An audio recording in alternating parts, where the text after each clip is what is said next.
It's Tuesday. It's the 22nd of July. You're watching ARIRANG, Korea's only global network. Live from Seoul, I'm Moon Gun-young. Our top story this afternoon, police have confirmed that a body found in southern Korea is that of Yoo Byung-un, the billionaire owner of the Seoul ferry that sank in April. The 73-year-old's badly decomposed body was discovered well over a month ago in a plum orchard in that region, although authorities only confirmed his identity a few hours ago. It's creating more questions than answers. Our Choi Yoo-sun reports. The practical owner of the Sewol-ho ferry that sank in April, killing more than 300 passengers, has been found dead. On the evening of July 21st, the National Police Agency informed us that the DNA from a body found in Suncheon matched to that of Yoo Byung-un's. While waiting for the final forensic results, authorities also confirmed that a fingerprint taken from the body found in a field in Korea's southwestern city of Suncheon on June 12th also matched to that of the 73-year-old. Shortly after the sinking of the Sewol-ho ferry on April 16th, a massive manhunt was launched for Yoo and his family members on possible charges of embezzlement and criminal negligence. Yoo is the former head of Semo Group, which is the predecessor of the Sewol-ho ferry operator. Authorities, meanwhile, still don't know when or how Yoo died, but they found bottles of alcohol, a health product made by a company linked to his religious group, and parts of his book near his badly decomposed body. Although it took nearly 40 days to confirm Yoo's identity, the prosecution and police now face public criticism for wasting more than a month searching for a dead man. Unaware of Yoo's whereabouts, prosecutors renewed a 6-month arrest warrant for Yoo earlier this week. With news of the ferry owner's death, attention now shifts to the prosecution's investigation into finding the Yoo family at fault for the ferry accident and providing compensation for the victims. Authorities are still hunting for Yoo Byung-un's eldest son, Tae-gyun, who has a $98,000 bounty on him. Choi Yoo-sun, ARIRANG News. Now on to another news. The United Nations Security Council has unanimously backed a resolution condemning last week's downing of a Malaysia Airlines plane in eastern Ukraine, which killed all 298 passengers on board. The move comes as pro-Russia separatists have finally allowed investigators access to the bodies of the victims and the plane's black boxes. Our Sohn Jung-in has the latest. The UN Security Council resolution over the downing of MH17 calls for international investigators to have unrestricted access to the crash site and demands a ceasefire between Ukrainian forces and pro-Russian rebels to ensure a safe inspection in the area. Australian Foreign Minister Julie Bishop, who drafted the resolution, addressed the Council, condemning the grotesque violations at the site. It demands that safe, secure, full and unrestricted access to the crash site be provided so the investigating authorities can carry out their work.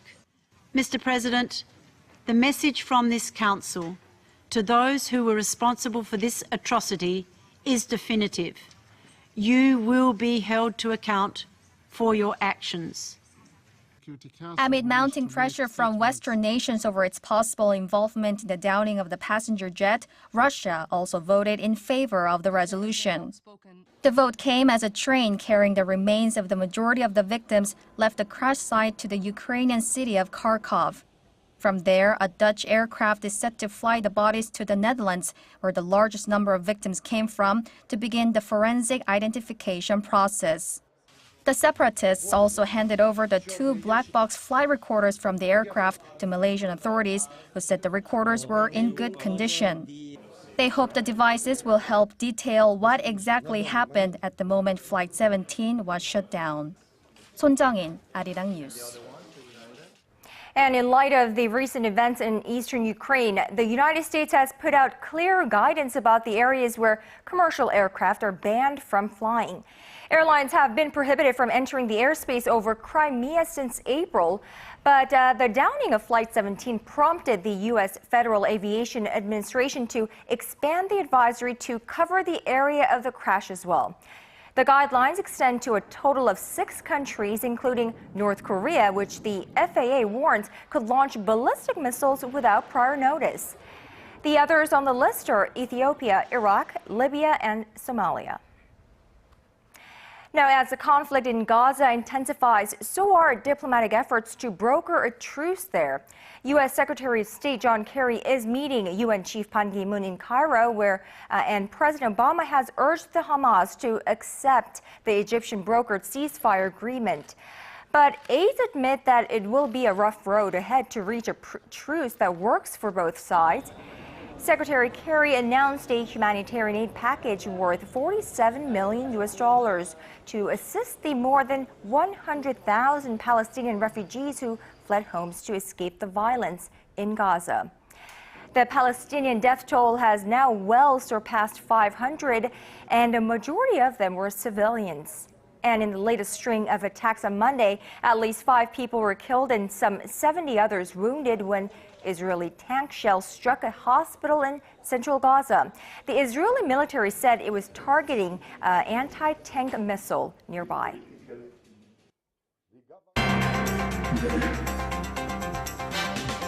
When the latest news meets the latest business stories, we give you a bigger and better picture of the world. Business Today with Moon Gon-yong. Every weekday, only on ARIRANG.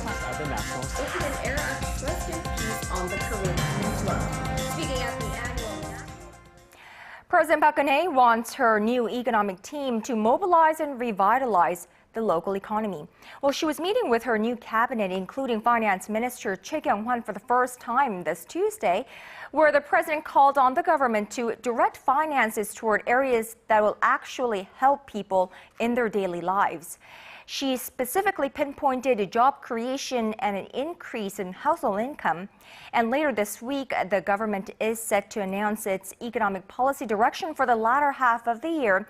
And having that in mind, President Park also asked officials to focus on streamlining red tape and to keep tabs on the effects of the policies.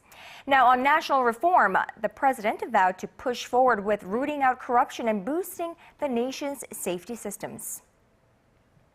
And Finance Minister Choi Kyung-hwan has been really busy since taking office last week, meeting with the central bank governor on Monday and then today with the nation's business leaders.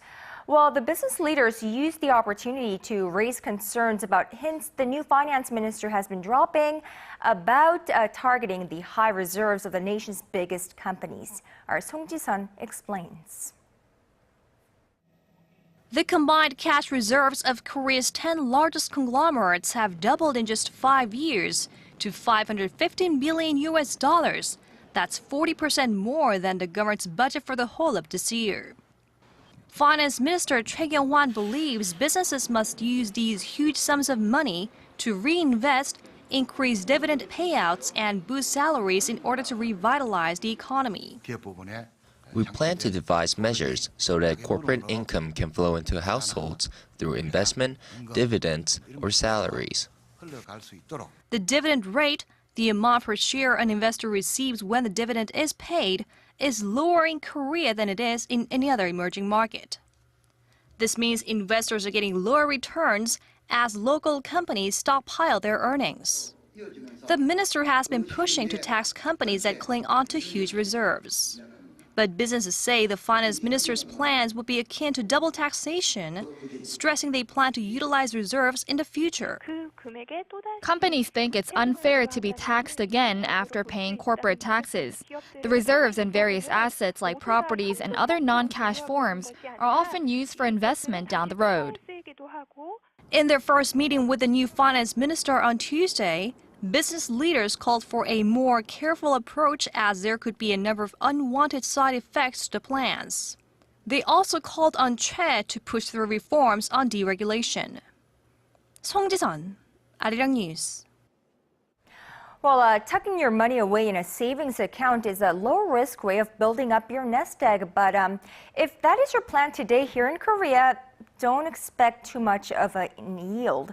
Korean banks have recently been lowering interest rates on savings accounts. Now, Uri Bank, which is one of Korea's 4 major banks, has cut its interest rate for time deposits by 0.1 percentage point to 1.9%, while Hana Bank has lowered its interest rate for some of its installment savings products to 1.8%. Well, the cuts stem from a low key rate trend and market expectations that it might slide even further as growth slows in the nation. When the economy is bad and your income isn't too stable, finding the money for a car payment can be quite rough. Well, that's showing in Korea's car auction market. According to data by GG Auction, nearly 3,800 cars were up for auction from January to July this year. Well, that is up 30% from the same period last year and represents a new record. The auction house said that the main reason cited by owners for putting their cars on the market was an inability to pay auto taxes or their monthly payment. The nation's consolidated government budget posted a deficit of nearly 8 trillion won, nearly $8 billion US dollars in the first 5 months of this year, and that is about $7.8 billion US dollars.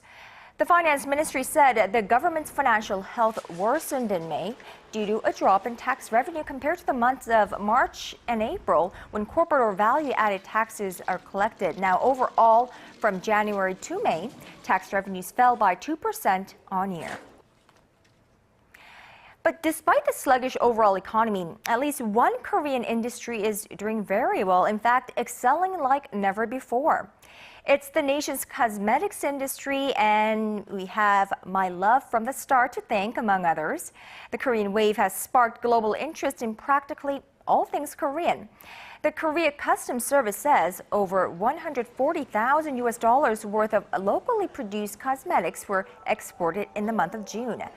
This marks the highest monthly total since the agency began collecting data in the year 2000. The record showing is mainly attributed to increased demand from China, taking up almost half of Korea's total cosmetics exports. Korean products account for just under 1/3 of China's entire cosmetics market, and industry experts say the Korean wave, driven of course by Korean pop music and TV dramas like My Love from the Star, have triggered explosive growth in the local cosmetics industry. Now, Korea's leading mobile messaging service KakaoTalk is diving into the mobile banking business. When the firm's latest service launches, probably sometime this fall, we will now be able to, or at least Kakao users will be able to send up to $100 US to friends or family at the push of that yellow button. Our Kim Min-ji reports. Boasting more than 30 million subscribers in Korea, KakaoTalk is already the nation's most popular messaging service, with a hand in mobile games and free online call services. But it has even bigger things in mind. To keep user numbers up, KakaoTalk plans to expand its services to allow for money transfers as soon as this September. To use a so-called KakaoTalk banking service, users will first have to download an application known as Bank Wallet Kakao. After going through a verification process, the user will be required to register their bank account details and set a password. After creating a virtual account and linking it to an actual banking account, people will be able to transfer around $100 US each day and top off their accounts to about $500. The company has joined up with more than a dozen commercial banks and the Korea Financial Telecommunications and Clearings Institute to offer the service. Korea's financial regulator is currently looking into the companies to see if they meet security standards.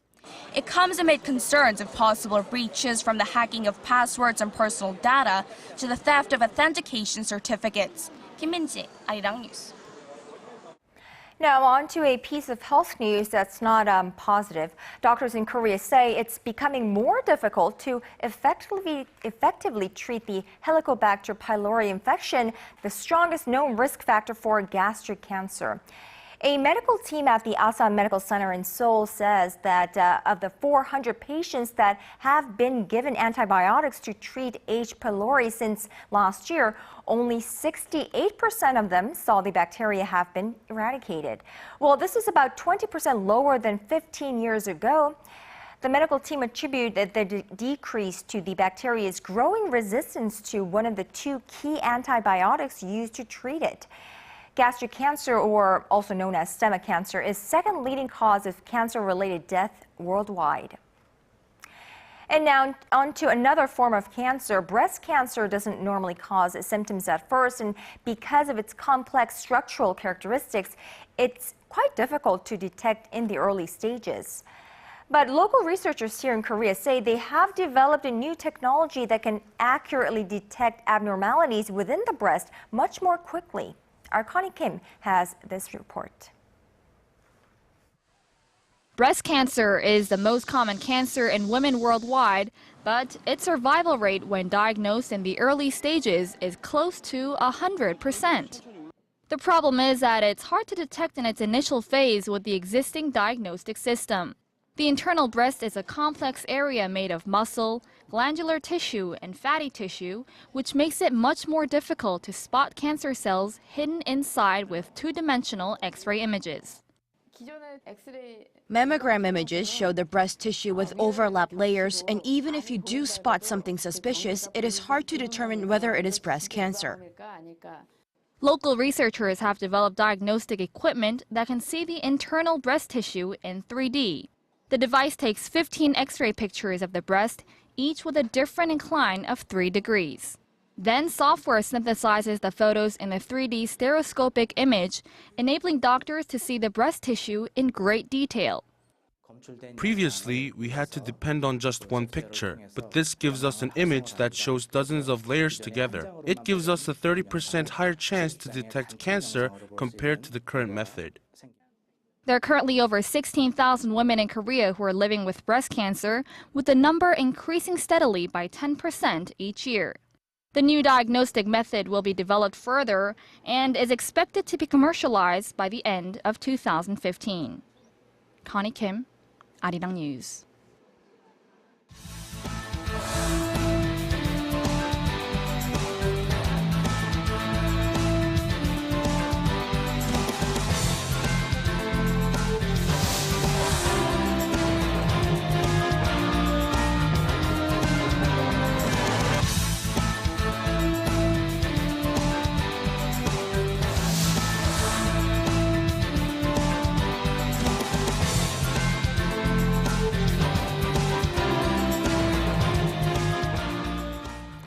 The biggest concern for Korea's economic policymakers in recent days has been sluggish domestic economy and the health of Asia's fourth largest economy.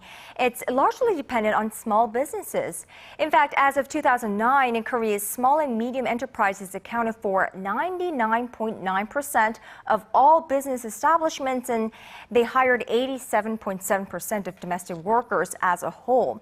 Well, this as opposed to a handful of conglomerates that lead this economy in the form of strong exporters. Analysts think this needs to be changed. Dr. Kim Byung-ju is here with me for a discussion. So, Dr. Kim, we have new data that shows that most businesses in Korea are way too small in size on a global standard, and this is a problem. Yeah, this is a very interesting number that just came out thanks to the new research by Korea Institute for Finance. Let's bring up the illustration here, comparing the Korea's case with the United States here. What you're looking at here on the screen is comparing all enterprises, all businesses in two countries. Korea has about 3.5 million businesses, as opposed to the United States 6.7 million business. And if you break them down in terms of employment size here, that's what you're looking at. In Korea, surprisingly, well, I think we knew this before, but the number is still very surprising. 83% of Korea's all businesses have one or up to 4 employees, including self-employed here. And so that's 4 or less. Yeah, 4 or less. And this is like 83%. And compare that with the United States case, 49%. And as you go further, still same story applies here. And this is pretty shocking. Basically, what's happening is this is a very serious problem for Korea, particularly because here in Korea, the economy is driven by a very small number of gigantic chaebols, right? Producing conglomerates, producing smartphones and automobiles here. So on the top, we already have very small number of gigantic business groups that are accounting for a large side of GDP. And then at the bottom, we have all these very small businesses that account in terms of number of a big size of the economy, which are not really producing much of the value because most of the values are being produced by a very small number of chaebol here. So this is a very serious imbalance problem that we are talking about. Right, and especially with conglomerates these days reaching out to different sectors that has never been tapped by conglomerates before, right. Such as bakeries and things like that. That right. had been a problem in recent days.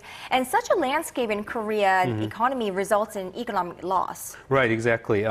This particular study we are talking about today also calculated economic loss because of this structure here. And this is what you're looking at here.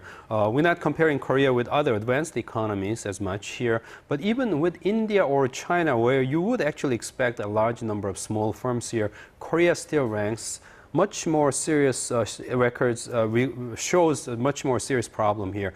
You might ask, what is total factor productivity? Well, total factor productivity includes not only just the labor productivity, but the productivity related to the capital invested and then energy use and then overall system use and everything else. So how efficient the economy is. And this calculation put out by Korea Institute of Finance just tells us because of this large number of what seems to be a unnatural number of large number of small businesses, Korea is actually experiencing this kind of opportunity cost lost here, opportunities lost here. That shows like minus 13% as opposed to even double the number of India's case, minus 6%. And even with China, we can't even calculate how many times this would be. So indeed, just the numbers that are being shown here on the screen is something or challenge that Korean economy needs to overcome. Right, even compared to emerging economies, we're doing much worse than them. Exactly. So how do we explain why we have this undesirable imbalance of structure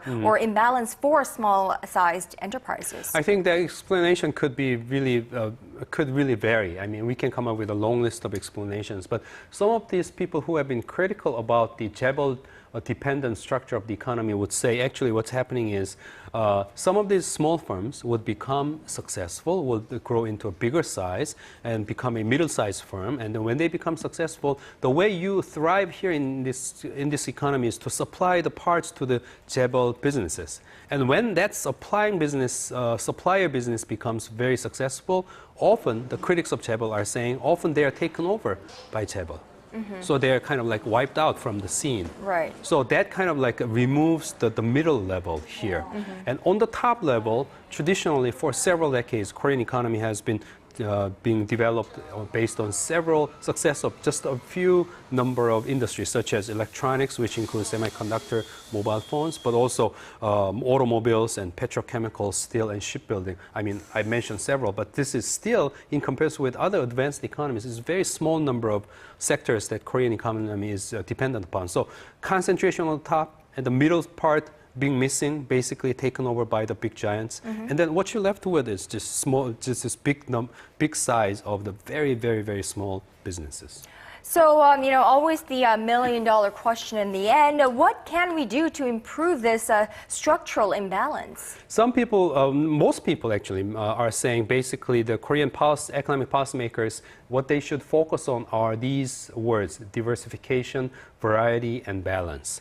And now these people are getting concerned because the current chief economic policymaker, Choi Kyung-won, for instance, as an example, even President Park has mentioned this: growth, growth, growth. But these people are saying, is growth really the way to go here, or something to focus on here? Or do we have to really, growth is more immediate thing. Growth can be only within the given structure here, growth can be produced by these big giants here. And continuing on with producing growth, helping these big giants, is that the way to go? A lot of people are saying maybe we should focus on more long-term goals, such as diversification, variety, and imbalance, even if that means actually slower growth for some time here. So that's what people are saying. Let's think more ways to help smaller and medium businesses. We are all talking about helping small and medium businesses, but we haven't really found really viable ideas that we can sell to the people here. So one short example, we're running out of time, but one short example would be removing ways to discriminate small companies when they go, for instance, government projects or public projects. Often they ask, okay, what's your work record? What have you done so far? What's your capital size? And if those are too small, they're often left out. And that kind of practices needs to be improved. Well, perhaps we could learn from the Japanese example of craftsmanship and also Germany's, because they have small-sized firms which are very strong in one particular industry or one particular sector of an industry. So probably that's the way to go, because that will trickle down to helping the lives of the ordinary people. One dilemma is if you're extremely successful as a craftsmanship or developer, whatever, skeptics are saying here in Korea you can be taken over by chaebols. So another dilemma. Another dilemma, and perhaps, you know, fixes here and there needs to be done in the Korean economy. Things will have to go forward together. Yeah. All right, Dr. Kim Byung-ju, thank you so much. Thanks.